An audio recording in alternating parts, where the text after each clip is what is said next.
अस्सलाम वालेकुम रहमतुल्लाहि व बरकातुहू। मैं हकीम रियाज़ुद्दीन हूँ। मैं होम्योपैथिक डॉक्टर भी हूँ और अब हम एक हमारे माशरे में जो जिन लोगों ने तब्दीली पैदा की उनके हवाले से बात करने शुरू की है। तो अब जब हम कॉलेज में पढ़ते थे 90s में, तो हमारे सामने एक शख्सियत सामने निकल कर आई, फ़रहत अब्बास शाह। शायद आप में से कुछ लोगों ने जानते हैं, ना जानते हैं। उनका इंट्रोडक्शन ये था कि पाकिस्तान के पहले निंजा मास्टर थे, हैं अभी भी, अल्लाह ताला उनको ज़िंदगी दे, लेकिन ज़्यादातर लोग उन्हें शायर के हवाले से जानते हैं। अच्छा, मैं उनको मोटिवेशनल स्पीकर के तौर पर उनका ज़िक्र करना चाहूँगा, क्योंकि हम जब कॉलेज के ज़माने में थे तो ज़ाहिर है VCR और उस ज़माने में सबसे बड़ा एक ज़रिया होता था, और हमारी उम्र के तमाम लोगों की तरह हम भी फिल्में देखते थे। तो ज़ाहिर है हम लोग बहुत ज़्यादा मुतासिर होते थे जापानी फ़िल्मों से और चाइनीज़ फ़िल्मों से, जिनमें एक अकेला आदमी 100 आदमियों को हाथों से ही कत्ल कर रहा है या लड़ना दिखा रहा है।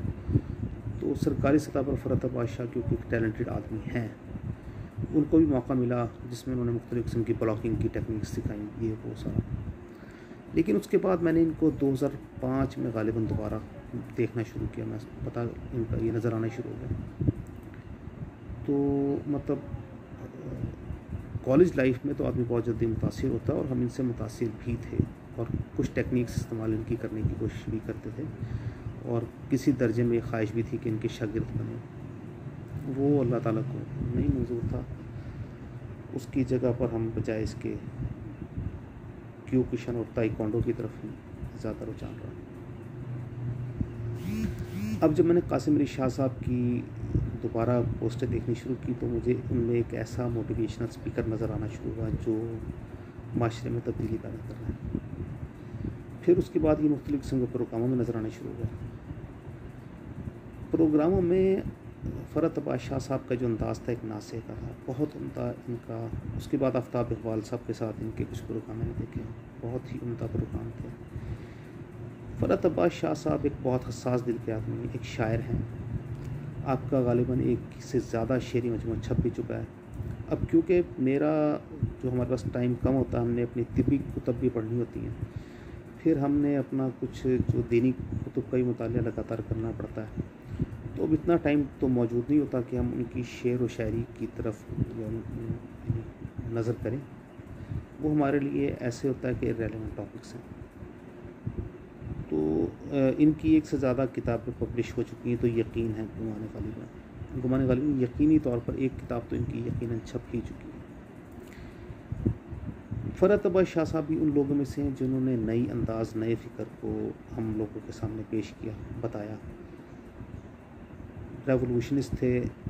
जिस ज़माने में लोग बॉडी बिल्डिंग कर रहे थे, इन्होंने मार्शल आर्ट्स को प्रमोट करना शुरू कर दिया। इनके बहुत सारे शागिर्द जो पुलिस और आर्मी में रिक्रूट कर, बल्कि मेरे ख्याल है कि काफ़ी अरसे तक तो इनके ही शागिर्द आर्मी को और पुलिस को ट्रेन भी करते रहे। एक इम्पैक्ट तो था ना, सोसाइटी को इन्होंने कुछ दिया।